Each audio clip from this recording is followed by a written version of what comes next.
मैं मायके चली जाऊंगी, तुम देखते रहियो। मैं आपके साथ नहीं जाऊंगी मम्मा। माँ समर मुझे कभी चीट नहीं कर सकते। मैंने आज तक की सारी बातें मानी, आज मुझे अपने दिल की सुने दो मम्मा। क्या हुआ बेटा?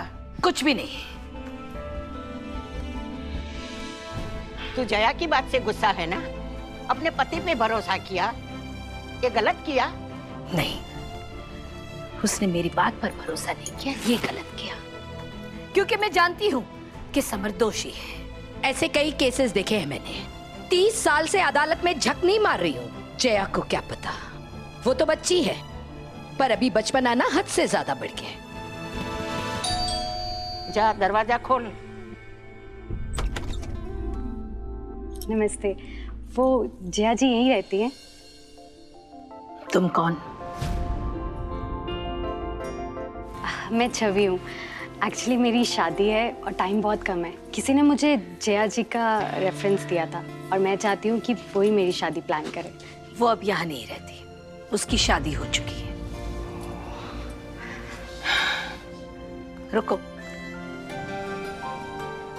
एक मिनट। ये जया का कार्ड है, वो इस पते पर मिलेगी। Okay aunty. रुको, ये मेरा कार्ड है।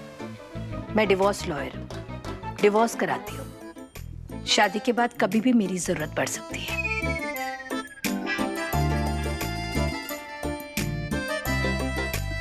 एक मिनट रुको।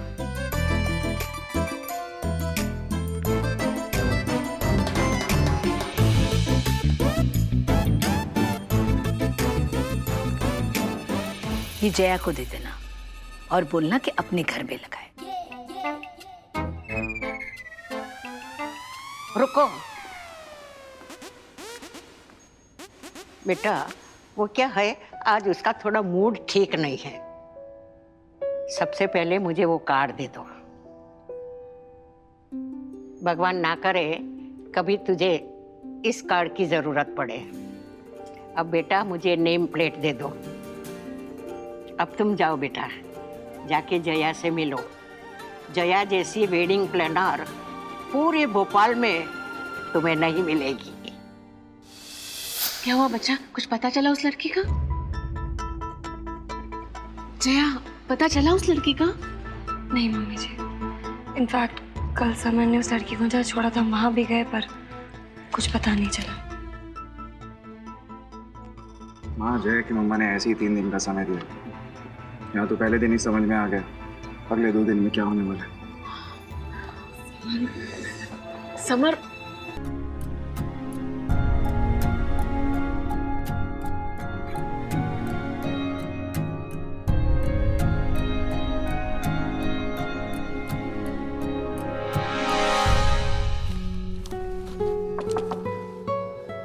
नमस्ते सत्या जी।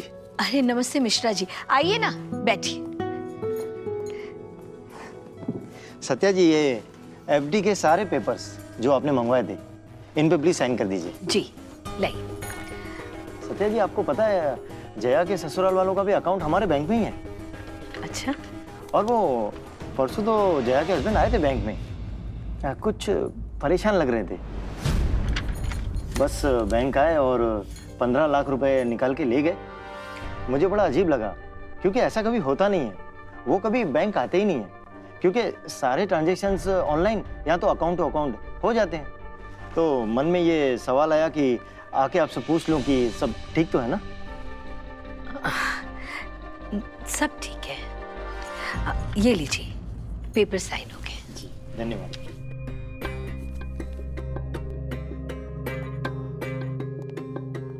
परसों तो जया के हस्बैंड आए थे बैंक में। बस बैंक आए और 15 लाख रुपए निकाल के ले गए।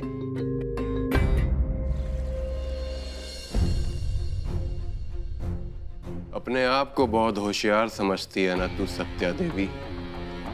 अपनी बात को मनवाने के लिए तो किसी भी हद तक जाएगी।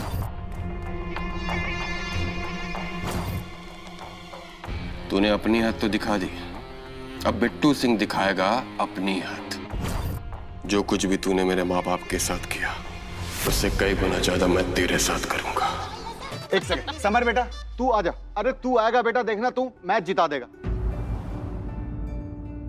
समर आना, सोच क्या रहा है? चल चल चल, और क्वीन जीत के दिखा। क्वीन तो वैसे समर ही जीतेगा, मुझे पूरा भरोसा है। आंखें बंद करके कब तक भरोसा करेगी उस पे?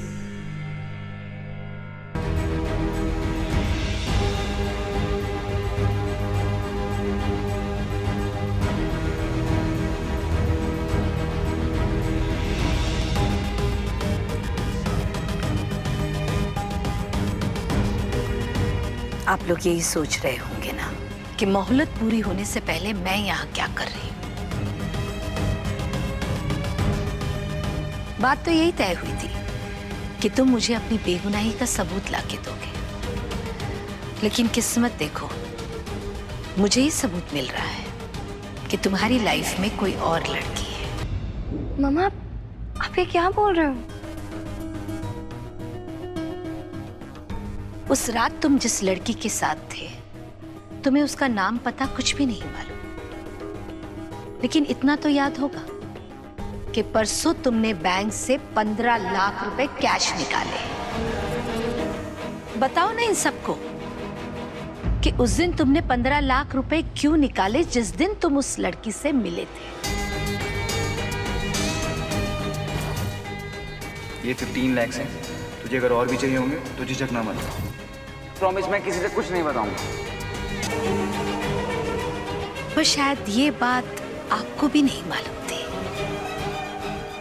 पूछिए ना अपने झूठ नहीं बोलने वाले बेटे से कि आपको 15 लाख रुपए का सच पता है।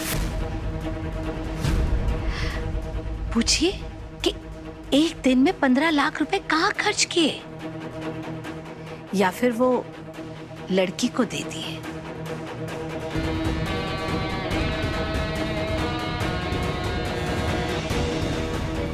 बोलो ना समर, बताओ सबको, वो 15 लाख का क्या किया? क्या वो उस लड़की की तरह हवा में गायब हो गए? मैं बताती हूँ।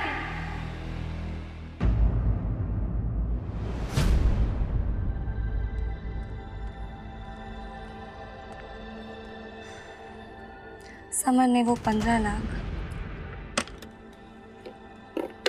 इस हार पे खर्चे।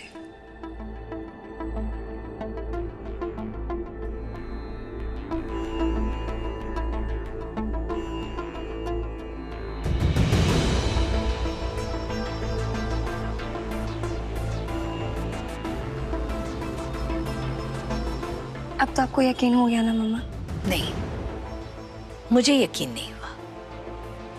ये लोग इतने बड़े ज्वेलर्स हैं, फिर समर को क्या जरूरत पड़ी किसी और जगह से तेरे लिए हार खरीदने की?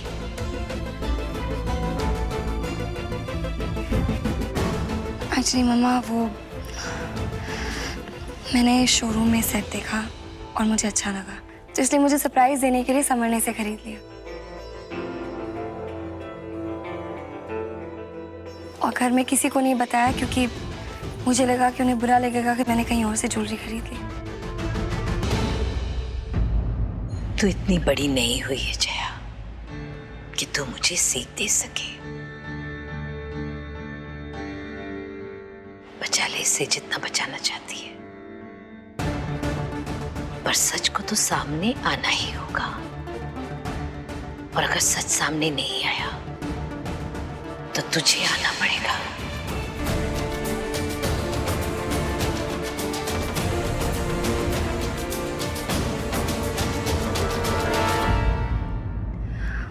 मम्मी जी, पापा जी, दादा जी, आई एम रियली सॉरी। मैंने आपको ये हार वाली बात नहीं बताई। मुझे लगा कि आप लोगों को बुरा लगेगा, इसीलिए मैंने समर को मना किया था। सॉरी किस लिए बेटा? ये कौन सी किताब में लिखा है कि हम किसी दूसरी जगह से ज्वेलरी नहीं खरीद सकते?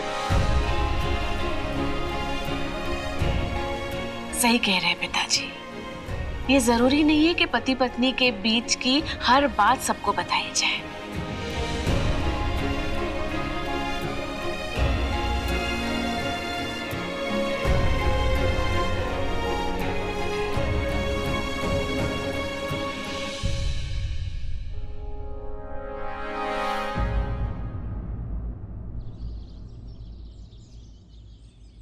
जया की माँ तो हाथ धोकर ही पीछे पड़ गई समर के।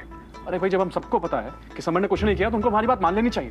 वो सब तो ठीक है, लेकिन मुझे ये समझ में नहीं आ रहा है कि समर भैया ने बिना किसी को बताए जया को इतना महंगा हार लाके दे दिया, और वो भी कंपनी के पैसों से। उसमें क्या हुआ? घर में आज तक जब भी ज्वेलरी आई है या तो वो दादाजी लेकर आए हैं या फिर बड़े पापा लेकर आए हैं। तुमने भी मुझे कोई स्पेशल गिफ्ट लाके नहीं दे दिया है। तो मुझे ये समझ में नहीं आ रहा है कि समर भैया ने ऐसे कैसे करा। ज्योति ज्योति ज्योति, मेरी बात सुन। घर में सब लोग बहुत परेशान हैं। अब तुम्हें फालतू की बात अपने दिमाग में मत भरो। और वैसे भी तुम्हारे पास कौन सी कमी है गहनों की? और फिर भी तुम्हें और चाहिए तो मुझे बोलो, मैं तुम्हें लाकर दूंगा। लेकिन अपनी सोच को सही रखो। अगर सोच सही होगी तो ये घर, ये परिवार सही ढंग से चलेगा। और हाँ, आइंदा ऐसी बात अपने मन में भी मत लाना।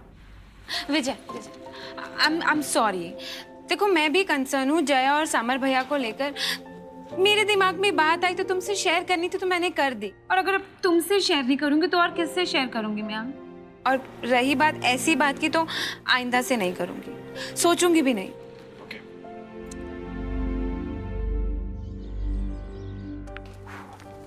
कहाँ जा रही हो? वो घर जा रही हूँ। चाची का फोन आया था कि घर पे सब समर भैया पे शक कर रहे हैं कि वो 15 लाख रुपए क्यों निकाले।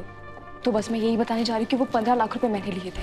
और हाँ, आप बिल्कुल चिंता मत करना, मैं घर पे किसी को नहीं बताऊंगी। सबको यही बोलूंगी जो मैंने समर भैया को बोला था। आपको बिजनेस में लॉस हुआ है और ये पैसे उसी के लिए लिए हैं। अच्छा, मुझे लेट हो रहा है, मैं चलती हूँ। सुनो, अगर तुम अपने भाई को बचाओगी तो मैं फंसूंगा ना। मैं क्या मुंह दिखाऊंगा लोगों को? और ससुराल में क्या इज्जत रह जाएगी मेरी? और पापा तो मुझे घर से बाहर निकाल देंगे। तुम एक काम करो, ये तुम्हारे भाई का मामला है, उससे अपने आप निपटाने दो। आकाश, आप कैसी बातें कर रहे हैं? मेरे एक फोन कॉल पे मेरे भाई ने मेरे हाथ में 15 लाख रुपए रख दिए, और वो घर पे किसी को बता भी नहीं रहा क्योंकि उन्होंने मुझसे वादा किया था। उन्होंने हमारी इतनी हेल्प की और आप कह रहे कि मैं उनकी बिल्कुल हेल्प ना करूं। मायके की परेशानियों को यहाँ लाने की जरूरत नहीं है। वो लोग अपने आप संभाल लेंगे चीजें। आकाश, लेकिन कुछ नहीं। पति इंपॉर्टेंट है कि भाई? एक बार मना कर दिया नहीं तो बस मतलब नहीं, बात खत्म।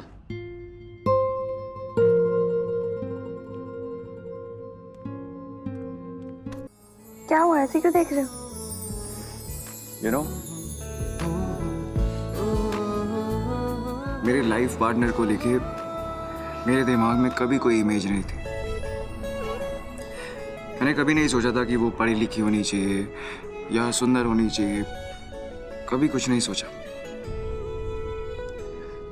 सिर्फ इतना सोचा था कि अगर मैं कभी मुश्किल में हूं ना तो वो मेरा साथ दे। और तुम बिल्कुल वही हो। अरे क्या मतलब है तुम्हारा कि मैं सुंदर नहीं हूँ, पढ़ी लिखी नहीं हूँ? अरे जय, वो तो मैं क्या अभी तो तुमने बोला कि मैंने नहीं सोचा था सुंदर हो, पढ़ी लिखी हो। नहीं जय, मेरा ना मतलब नहीं, क्या मतलब था? वो तो मैंने ऐसे ही। कैसे ही? मेरा मतलब नहीं, क्या जय, मैं अरे यार मस्ती कर रही थी। छोटी छोटी बातों में से घबरा जाते हो ना, इसलिए तो तुम्हारे साथ खड़े रहना पड़ता है।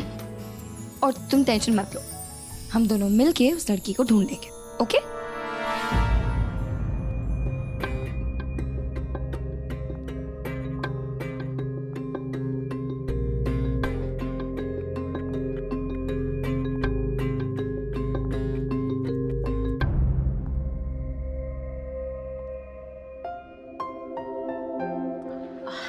नमस्ते आंटी।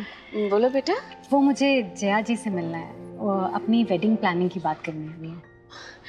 आओ ना, आओ अंदर जी, आओ। अच्छा,